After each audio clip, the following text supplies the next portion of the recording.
Welcome back on this cold Friday. Glad that you are joining us as we wrap up Genesis chapter 30. As we look at this passage, we see that history repeats itself again. Now, leading up in the last part of last chapter, we saw that Leah had 4 children, that Jacob loved Rachel, and Leah he hated. He didn't love as much. But yet God gave to Leah then, opened her womb, gave her 4 children, but Rachel was barren. Let's pick it up with verse 1. When Rachel saw that she bore Jacob no children, she envied her sister. She said to Jacob, "Give me children or I shall die." Jacob's anger was kindled against Rachel and said, "Am I in the place of God, who has withheld from you the fruit of the womb?" Then she said, "Here's my servant Bilhah. Go into her that she may give birth on my behalf, that even I may have children through her." So she gave him her servant Bilhah as a wife, and Jacob went in with her. By the way, I've got to stop there. You know, it didn't work for Sarah and Abraham, did it? When Sarah gave Hagar her handmaiden. Did Rachel not know this story, or did Jacob never hear the story about his uncle Ishmael? That he does the same thing, falls into the same pattern, and conceives a son with her, his wife's maiden. Verse 5. And Bilhah conceived and bore Jacob a son. Then Rachel said, "God has judged me, and he has heard my voice and given me a son." Therefore she called his name Dan.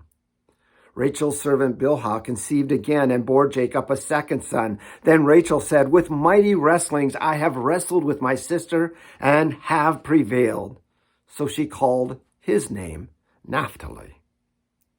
Okay, now Rachel may think that she has prevailed, that she has provided children for herself, but she knows that it's not really true. Verse 9, it gets even more interesting. When Leah saw that she had ceased bearing children, she took her servant Zilpah and gave her to Jacob as a wife. Then Leah's servant Zilpah bore Jacob a son, and Leah said, "Good fortune has come," so she called his name Gad. Leah's servant Zilpah bore Jacob a second son, and Leah said, "Happy am I, for women have called me happy," and she called his name Asher. So you get what's happened, right? Leah had 4 children. Rachel wasn't able to. So Rachel gave her maiden, her servant woman, Bilhah, and she had 2 kids. And then Leah does the same thing, gives Zilpah to Jacob. He has 2 more kids so far. 4. We have 8 so far that have been born. And this, having the children of Rachel, even though they were Bilhah's, the children of Leah, the children of Zilpah, and those wives, it's just causing a big problem, future problem for the family. Division is starting now. One lesson we can learn from this is, okay, first of all, guys only have one wife, right? Every time the Bible talks about it, okay, by the way, it's only against the law. It's against the law to have more than one wife. Not just the law of Moses, but the law of our land. Even if it wasn't. Every time in the Bible where there's more than one wife, life is miserable in that family. And we see a little bit of this now, pointing forward what would happen later. All right, so let's move down a few verses to verse 17. And God listened to Leah, and she conceived and bore Jacob a 5th son. Leah said, "God has given me wages because I gave my servant to my husband." So she called his name Issachar. And Leah conceived again and bore Jacob a 6th son. Then Leah said, "God has endowed me with a good endowment. Now my husband will honor me because I have borne him 6 sons." So she called his name Zebulun. Afterwards, she bore a daughter and called her name Dinah. Sometimes we think that people will appreciate us if we do things. I've heard of women who get pregnant thinking that their husbands will appreciate them more, but they don't. Or they get married thinking after they get married, their husbands will change. It's not that way. For whatever reason, Jacob loved Rachel, hated Leah.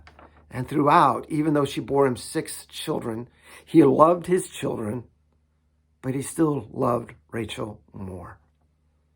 Verse 22, then God remembered Rachel, and God listened to her and opened her womb. She conceived and bore a son and said, God has taken away my reproach. And she called his name Joseph, saying, may the Lord add to me another son. See, God showed his mercy to both Leah and Rachel. To Leah in the birth of those 6 children, to Rachel in the birth of the son Joseph. But yet they have taken matters into their own hands, much like Sarah did with Abraham. Now they did with Jacob. But yet God uses those mistakes. God uses those, and through those children, those 11 children we have now, and the one coming, he provides for the 12 tribes of Israel. That points forward to the 12 apostles. And as we look at this, these 12 tribes are important. And God will use all of them, and especially the one that was born to Rachel, Joseph, to be able to provide a way for this nation to grow greatly. So glad that you've joined me this week, and I invite you to come back next week. We're going to see Jacob returning home coming up, and then a little bit more about his sons and the dilemma that he has in raising them. Looking forward to it. Hope to see you then. God bless.